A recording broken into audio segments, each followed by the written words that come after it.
So I'm constantly amazed by what people will say when they don't know that you're listening or when they think you're actively not paying attention. Something that I do at my work is I actually will sit at my desk and I'll put in headphones and I will work on something that I have to listen to on my computer. And I'll even do this while other folks around me are on break because I'm a workaholic and I would rather work through my break than stay late.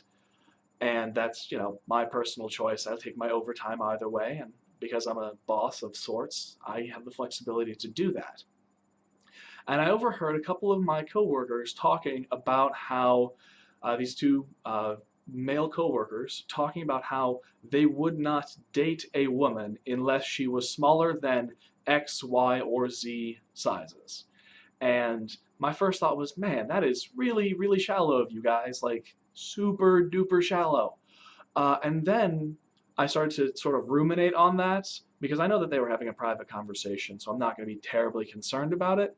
But the flip side is I thought about a conversation that I had heard between two female coworkers a couple months ago when much more loudly they said that they would not date anybody that was below a certain height.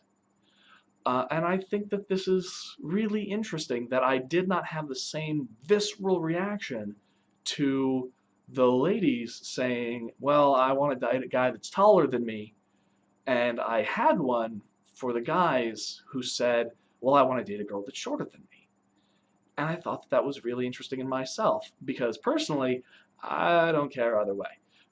Attraction is weird with me, and I'm going to be the first one to admit that.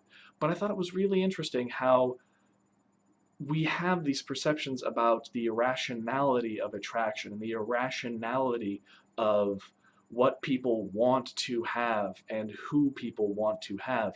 And certain things are, even though they are irrational, even though they are arbitrary, and even though they are, for lack of a better term, shallow, we consider them socially acceptable. And other things that were socially acceptable, we're working towards making them not socially acceptable. And I think it's really interesting to see how, in just this little microcosm, the more things change, the more they stay the same. So I hope that that's something that you guys notice too, or if not, tell me. Good evening.